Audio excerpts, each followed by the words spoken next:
What's up, guys? Rick from DFS On Demand here with another prop bet preview for this week's WGC Mexico. We're looking at ThriveFantasy. So this is kind of a new thing that I'm dipping my toes into. Got a very good response last week, so I wanted to try it again this week. And if you're not familiar with ThriveFantasy, it's a site that I've made videos about in the past, and it's a concept of daily fantasy that focuses on prop bets. And I mentioned it last week, as the industry starts moving into sports betting and it becomes legal everywhere, this to me is the natural progression of fantasy, because prop bets they're so popular, quite frankly. And to put it in a fantasy format like Thrive does, it makes for a pretty compelling format, and it also makes for a format that it's a new problem to solve, which is what I really like. I like to solve these new problems. So Thrive has actually done a couple of cool things for us, where number one, they have created a special contest for us all to play in. So I will show you where that is located right here. So if you go to the bottom of the golf contests on ThriveFantasy.com, you'll see that there's actually a $5 contest. PGA Thursday only. It says RickRunGood contest. That's pretty cool. And you can click to enter, and you need a password. The password is Rick with a capital R, R-I-C-K. That gets you into this $5 contest, which is a lot of fun. And it was won last week by D. Sinky. Congratulations, D. Sinky. I thought I had you here, man. So if you look at the lineups from last week, I came in second. D. Sinky finishes first. We both had over on Tiger in the opening round, over 67.5, 69 hit. And then the other one that we both had here was Brooks under a half an eagle. We both had Jason Day over in the first round, and then D. Sinky had over on DJ and over on Justin Rose. The over on Justin Rose making 13 and a half bogeys and pars is really what set him apart. That was worth 115 points. So congratulations there, D. Sinky. You win. I come in second, and a lot of other people got paid out as well. This was a pretty fun one to sweat over the course of the day. If you want to join this, join us again this week. See if you can beat myself. And if you don't have money on Thrive, you can use the promo code RickRunGood when you deposit. When you deposit more than $20, you get instantly credited with another $20 that you can use. So pretty slick there. And yeah, so now let's look forward to our contest for this week. Here is the contest, and as you remember, there are 10 options for props that you can pick. You have to choose 5 of them. Those are the 5 that are going to count towards your score, and then you pick 2 ice picks in case of emergency. Just in case something goes wrong, your guy withdraws, whatever it ends up being, you have a backup, which is also pretty slick. So anyway, Justin Thomas, John Rahm, Rory McIlroy, Jordan Spieth, like all the big names are still here at Club de Golf Chapultepec in Mexico City. And I'm just trying to look at a few of these and see if anything really stands out at me. So let's look at the number one, the top spot here, Justin Thomas, 67.5 strokes. If you remember, I've been working on this very simple dashboard, which I will continue to expand on in future weeks. But what I have here are the averages, the standard deviations, and then the results for each one of the players. Obviously, I'll go back and make this look a little prettier. But Justin Thomas here, his last, 9-10 rounds at Chapultepec are all listed here. And you can see, so if the total is 67.5, that would be 3.5 under par. This is a par 71, so he would need to shoot 4 under to hit the under. Anything worse than that would be the over.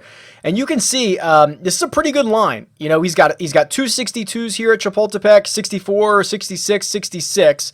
His worst round ever is a 74. This is, to me, a pretty good line. I'm not sure if this is one that I would necessarily want to get my bets in on, especially because there's a lot of unknown with JT, but this is a pretty easy course. I think you're going to see a lot of 4 under or better rounds. JT is one of the best players in the world. So I would probably lean on the under, considering I'm getting 105 points for that compared to just 95 on the over. So to me, I believe the under is a small lean, but I'm not super excited to go out and actually make that one of my top 5. Next up, when I'm trying to figure out which ones that I want here, I'm trying to look for leverage. This is the way D-Sinky won this last week, is he had one of the highest leverage props in his lineup. So for this week, the highest point totals would be Adam Scott under 66.5 in the first round. That would be what? He'd have to shoot 5 under par or better to hit that. He obviously won last week. There are a lot of birdies to be made, but that's a pretty low score for Adam Scott. The Eagles one is always very intriguing because in general, these guys aren't going to make eagles. In one round, when you just have a chance, to make an eagle probably one time, it is much more likely that you don't do it, which is why you see the over a half an eagle for Jon Rahm being at 125 points. The under is 75, but that under feels like such free money. If we go back and look at the course statistics for last year, you can see 19 eagles surrendered on the front 9. That's all 4 rounds. And then 11 on the back 9. That is less than at Riviera last week, where number 1 is the basically the most eagleable hole on the PGA Tour.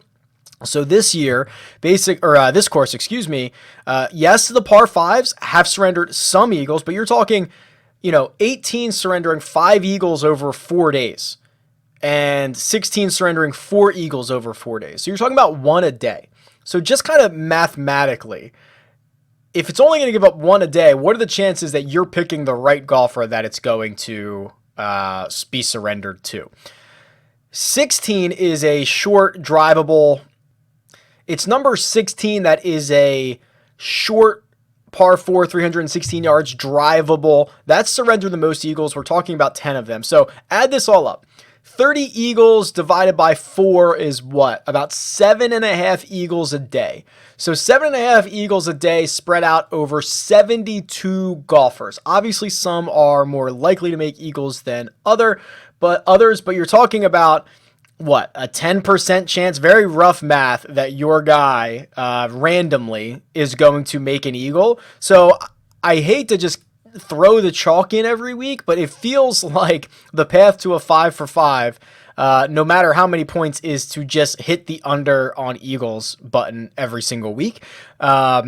That will obviously burn us at points, and if you have the other side of it, you are certainly going to be significantly up on the field. I think last week, like 88% of us had the under on eagles for Brooks Koepka, which, obviously it then makes it a four prop match after that. It would just be like having the most popular guy in a cash lineup or something if you were playing regular DFS. But this is a really interesting slate. I mean, there's a lot of unknowns here. Tommy Fleetwood, 2.5 bogeys, someone who's very solid on the European Tour coming over and playing. Jordan Spieth is kind of a disaster all over the place.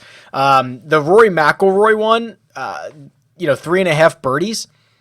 That's intriguing because that's not, I like that more than I like the stroke average, right? Where strokes is so binary. Rory could shoot over par and make 4 birdies and still hit the over. So it's kind of a weird situation that you have to think about what the actual outcomes are on all of these situations. All right, so to recap, join me in this $5 contest, RickRunGood Thursday only contest on ThriveFantasy.com. It is a password protected contest down here at the bottom. So the password is Rick, R-I-C-K, with a capital R. And if you have not yet deposited on Thrive, use the code RickRunGood. To do so, you'll get $20 instantly when you deposit $20 or more, and you can join me in these contests. Looking forward to it. Best of luck this week. Tweet me at RickRunGood or leave a comment below. See ya.